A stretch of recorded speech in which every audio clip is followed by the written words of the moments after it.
Thank you for joining us tonight. We hope so. I appreciate you having me on, and good luck to y'all. Thank you. This portion of High School Football America brought to you by Kellogg's Frosted Flakes. Tony the Tiger reminding all you dads out there to share what you love with who you love, and that means when you're sharing your passion for the game of football, you sit down with the kids and you do it over a bowl of Frosted Flakes. Well, a little more than a year ago, had the passion of the Algio family in suburban Philadelphia on the show, and one Bridget Algio, who is working on a family documentary because it's all about football in the Algio family. Dad Jim was retired. We're going to talk about he's back on the sidelines now, but he was the longtime legendary coach at Lansdale Catholic, won almost 300 games in his career. The entire family is involved. She's putting together a documentary called Football Family, but we got to kind of turn it down a notch because in the middle of the summer, the Algio family had a shock. Bridget's brother Dan, the head coach at Cardinal O'Hara High School in suburban Philadelphia, passed away suddenly from a heart attack. And Bridget's on the line to talk about a lot of things about her brother, kind of a celebration of what he's done because very, very well respected, just like his dad and all your brothers in the sport. And you're a football chick too, Bridget, so welcome to the show here. I know it's under tough circumstances, but again, let's try and celebrate Dan and talk a little bit about the great things he did and things that he's done beyond the grave that we're going to kind of start things off with. But first, welcome to the show. Yes, thanks for having me. Well, let's kind of go back to the first point. Is how are you doing after such a sudden loss? How is the family doing? How is his player? How are his players doing at Cardinal O'Hara? It's got to be a huge adjustment for everyone. It really is. No one was expecting this. We all love Dan so much and still love him. And it was just a shocking experience. I think we're all still in a little bit of shock. My family, my parents especially, the players have been amazingly strong. And a lot of that has to do with the incredible support that we've received. Like you said, Dan was so loved, and people have not held back in expressing that. And that's really, I always say the morning that I found out, honestly, it felt like a piece of my heart was just ripped out. And I feel like the love that people have shown our family and extended toward us has really helped to heal that. Yeah, when they say high school football is a a big family, there's no two ways about that, and you've kind of seen that. Bridget Algio is the sister of Dan Algio, passed away, the late Dan Algio, the head coach at Cardinal O'Hara, and I mentioned that Dan is still helping. He's no longer the coach here on earth, but what kind of got me all fired up to get you on the line here and celebrate Dan's life a little bit and the Algio family in football in Pennsylvania is I noticed that you said that Dan is an organ donor, so there are some people out there that are lucky enough to have a piece of Dan with them. So tell us a little bit about that and how that all came about and why you want to make it kind of public knowledge, because I think it's a wonderful thing to kind of preserve Dan's memory in a sense. Sure, yeah. Well, actually, there are two men who are now able to see because Dan was an organ donor. And I didn't realize that until I was helping my parents unload the van. They had boxes and boxes full of cards and whatnot from so many of the people who came to the viewing and the mass. And I saw a book in one of the boxes, and I said, I don't know who this book is from. Apparently somebody must have got it for the kids of the family to help them with their grief. And my mom kept saying, oh, that's the gift of life. And I didn't know what she was referring to. That's how I found out that he was an organ donor. His corneas, some of his veins, some of his skin was donated so that other people in this case could see and be helped in other ways. And it was neat because about 3 hours after discovering that, I saw on the Phillies Facebook news feed that the Gift of Life Organ Donor Awareness Game was being held about a month later. So we all went and celebrated Dan's life there. We tailgated. Dan was the first one to introduce me and my son to Citizens Bank Park. It was a great time. Dan loves sports. He loved being around family and friends. So that event was really pretty awesome. That is so cool. Dan Algio, the late Dan Algio, Cardinal O'Hara football head coach for 10 years, 68 and 42. He last year got Dad, Jim, involved on the sidelines. Dad retired after, I guess, 44 years as the head man at Lansdale Catholic. I think he had 52 or 53. You probably have the exact number there, Bridget. But 52 total. 52 total, and counting now at this point. Tell me a little bit about how Dan got Dad off of the retirement couch and back out there onto the field for Cardinal O'Hara.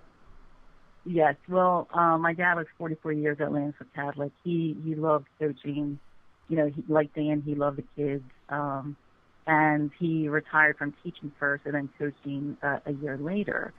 My dad, I think, really still wanted to coach. I just think it was something that's always just been in his heart, and I think Dan sensed that and brought him on sort of like a part-time role with the Cardinal O'Hara staff. And it was a really perfect situation for him. So, with Dan's passing, I think it's been great to have my dad sort of almost be like Dan's presence for the team. The team really just a great group of kids, hardworking. They love Dan. Dan loved them. So I think it's great for my dad to be there and to be able to honor Dan's memory this way. Bridget Algio is the sister of the late Dan Algio, the head coach at Cardinal O'Hara High School outside of Philadelphia. And can you take me back? I know you traveled to the first game and all that. What was that like? I know there's probably no words that can put it into how you guys felt, but what was that like for the family? And again, it is a big football family with all the support, but what was that like for you, your dad, your mom, and everybody? The first game was the Boardwalk Bowl, so it was at the Shore, and as difficult as this time is, I think the fact that it was at the Shore held very special meaning for our family because we've always been shore goers, and Dan in particular, we used to call him Mr. Seattle City. I mean, he just loved going to the beach. It was hard, without him. We struggled with that, but I think, his presence is really so strong. It was more of a special occasion. There's always times you're gonna, shed a tear. You hear a song, you realize he's not there.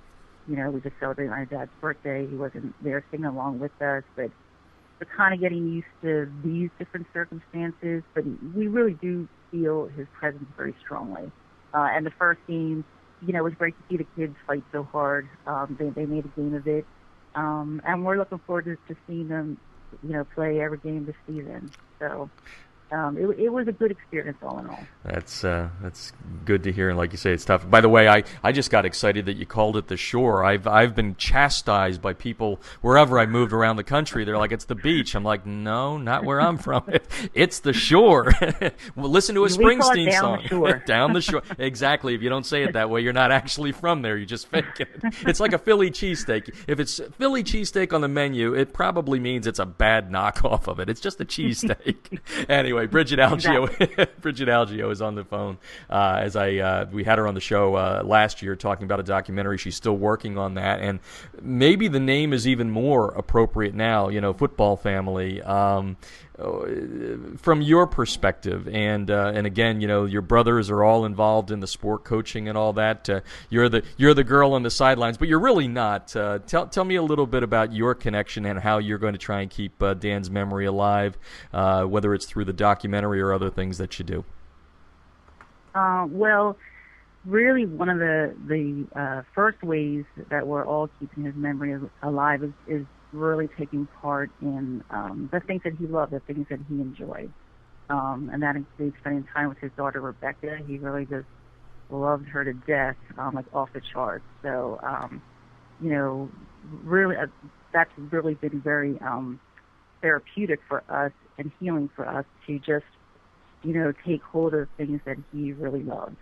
The documentary really,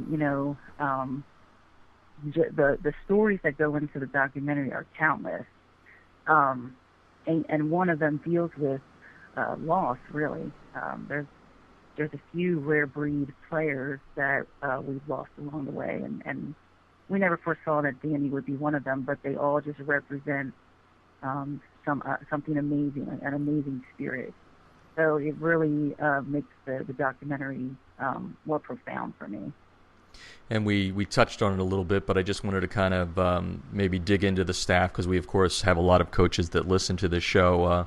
Paul Struss has to take over. He was Dan's assistant. Tell me a little bit about the staff and what they've maybe done to this point to help the kids keep the memory alive or going forward. I mean, again, it truly is a football family. It's a devastating thing that extends to the entire family. So tell me a little bit about the coaching staff, if you can. I know it's good that Dad's there, but can you talk a little bit about that? Sure.